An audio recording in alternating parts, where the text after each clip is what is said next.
Hello my dear genius friend, আমি অনুপমা রায়। আজকে আমি তোমাদের সাথে আলোচনা করব অনার্স ফাইনাল ইয়ারের টপোলজি এই বইটির চ্যাপ্টার 5 সংযুক্ততার থিওরাম নাম্বার 7। তো প্রমাণ করো একটি সংযুক্ত জগতের একটি অবিচ্ছিন্ন প্রতিবিম্ব সংযুক্ত হবে।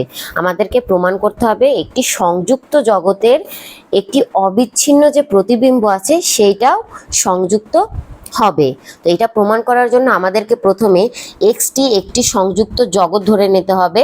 তারপর এখানে আমাদেরকে এখানে এইটার কারণে যে ফাংশনটা তৈরি হবে সেটাকে একটা অবিচ্ছিন্ন ফাংশন ধরতে হবে। আমাদের এই যে থিওরামটা, এই থিওরামটায় বেশিরভাগ টাইমে আমরা যাই ইউজ করব সবই আমাদেরকে কিছু না কিছু ধরে মান তারপরে কাজ করতে হবে। তাই তোমরা অঙ্কটা একটু গুরুত্ব সহকারে দেখো, যাতে তোমাদের কোনো রকম অসুবিধা না হয় পরীক্ষার খাতায় সমাধান করতে। এই যে এক্সটিকে আমরা একটি সংযুক্ত জগৎ ধরে নিয়েছি এবং এই এফ সাজ দ্যাট এক্স, এটা হচ্ছে গিয়ে বড় হাতের এক্স দিলে ভালো হবে। এক্স সাজ দ্যাট এক্স, তারপর এক্সটেন্স টু বড় হাতের ওয়াই একটি হচ্ছে গিয়ে অবিচ্ছিন্ন ফাংশন। ঠিক আছে?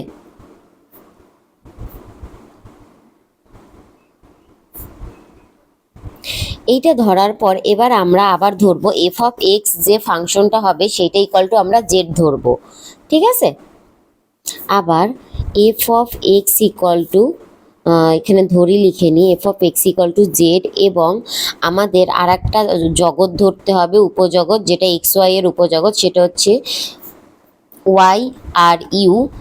এটা হচ্ছে গিয়ে আপনারা বড় হাতের ইউই ধরবেন, ওয়াই আর ইউ, এই ছোট হাতের ইউ না, বড় হাতের ইউ। ওয়াই এবং ইউ এর একটি উপজগৎ আমরা ধরব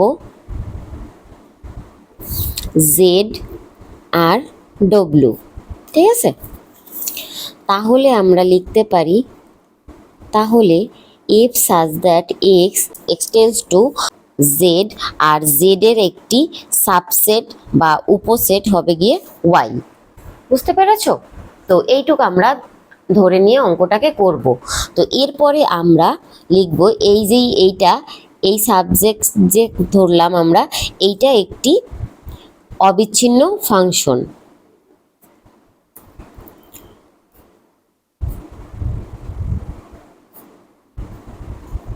তো এই পর্যন্ত আমাদের হয়ে গেল। এবার আমাদেরকে প্রমাণ করতে হবে যে এই যে এফ অফ এক্সটা একটি সংযুক্ত ফাংশন। প্রমাণ করতে হবে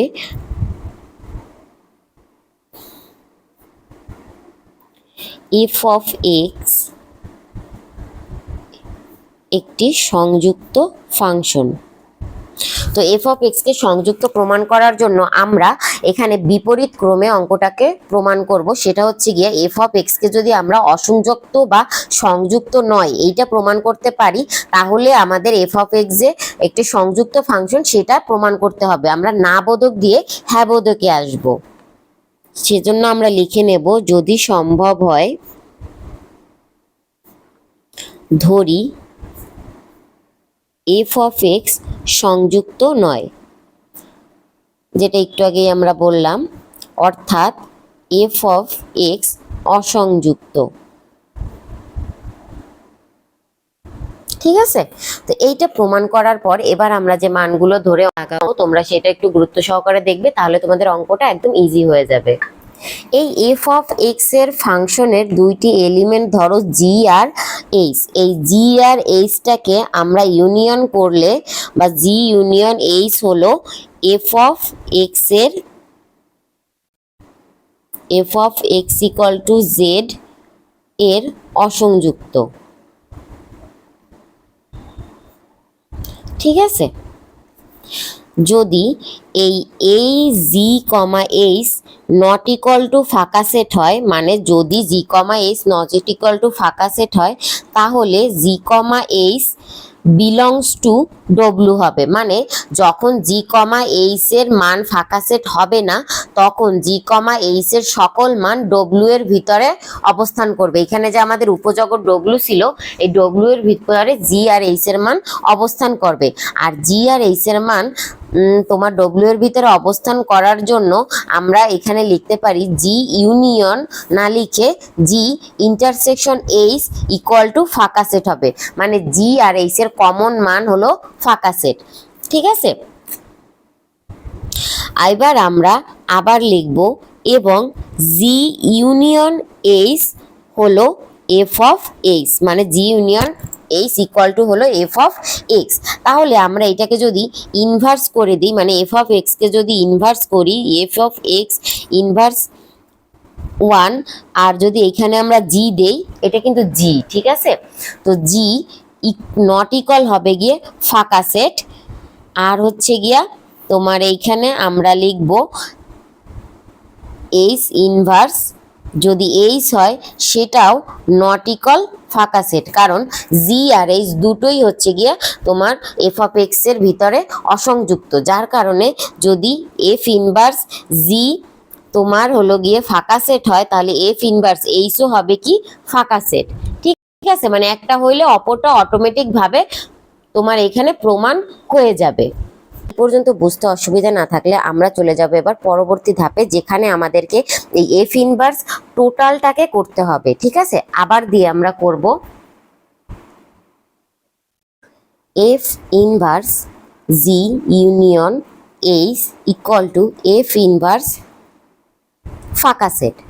এইটা করলে পর এফ ইনভার্স আমরা যদি জি ইন্টারসেকশন এইচ করি, সেক্ষেত্রে আমাদের এইটা হবে গিয়ে ফাঁকা সেট। এই এফ ইনভার্স ফাঁকা সেট মানে ফাঁকা সেট, ঠিক আছে। আর F inverse g union H মানে এফ ইনভার্স জি ইন্টারসেকশন এইচ। তো এখানে আমাদেরকে যদি এবার এই দুইটাকে আলাদা করে দিই, মানে এই এফ ইনভার্স আমরা জি লিখি, আর এইখানে আমাদের ইন্টারসেকশন থাকলো, আবার এফ ইনভার্স যদি আমরা এইচ লিখি, আমরা ইকুয়াল টু এভাবে ফাঁকা সেট লিখতে পারি। তো এইটুক লেখায় আমাদের কোনো অসুবিধা হয় না, কারণ এইটাকে আমরা একবার এফ ইনভার্সকে জি এর সাথে নিয়েছি, আবার এফ ইনভার্সকে আমরা এইচ এর সাথে নিয়েছি। তো আমরা এখানে লিখতে পারি অতএব দিয়ে যে এফ ইনভার্স আর একটা অংশে, সেটা হলো গিয়ে f inverse f of x কে আমরা f inverse g union h ধরে নিলাম। একবার আমরা এই টোটালটা ইকুয়াল টু এফ ইনভার্স ফাঁকা সেট নিয়েছি, এবার আমরা f inverse f of x নিয়েছি, মানে এরকম একবার ফাঁকা সেট একবার এফ ইনভার্স এক্স, এইভাবে নিয়ে আমাদেরকে অঙ্কটাকে সমাধানে নিতে হবে। যদি এইটা আমরা করি, তাহলে আমরা লিখতে পারি এফ ইনভার্স এফ, এইখানে ইনভার্সের সাথে যদি নর্মাল এফ থাকে তাহলে সেই এফ ইনভার্সটা উঠে যায়, আর আমরা এক্স এর বদলে লিখতে পারি বড় হাতের যে এক্স, সেই বড় হাতের এক্সটা, আর বিলংস টু আমাদের এই F inverse g union H.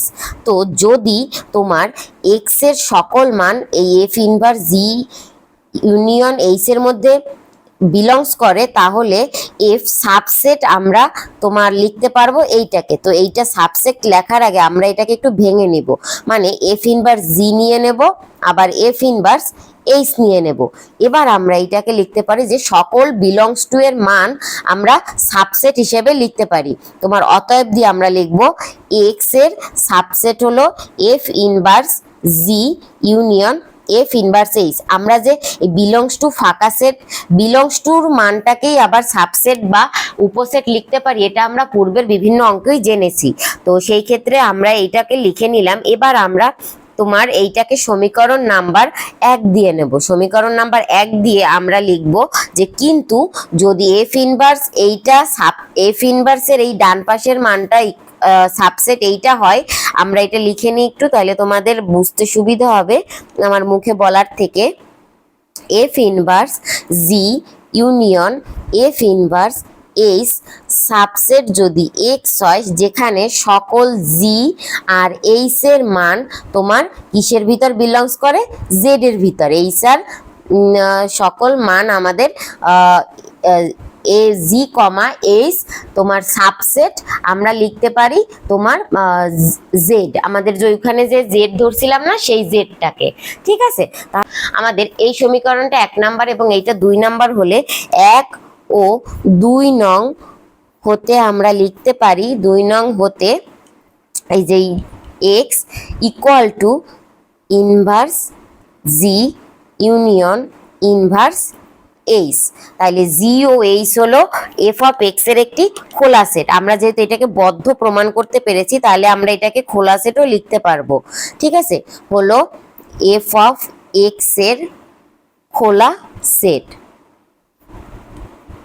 তো এরপরে আমরা তাহলে লিখতে পারি এইচ একটি অবিচ্ছিন্ন।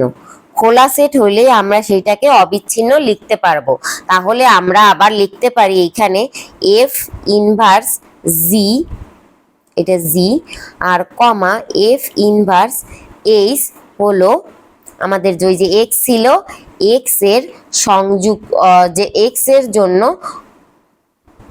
অসংযুক্ত বা তোমার হচ্ছে গিয়ে মতবিরোধী, অসংযুক্ত বা অসংযুক্ত, যা দিয়ে লেখো বার্নার থেকে, যা মতবিরোধী, যা মতবিরোধী। সুতরাং এফ অফ এক্স সংযুক্ত। ঠিক আছে, তাহলে আমাদের যে এটা প্রমাণ করার ছিল, এটা তোমরা 2-3 বার করলে পর অঙ্কটা তোমাদের জন্য ক্লিয়ার হয়ে যাবে।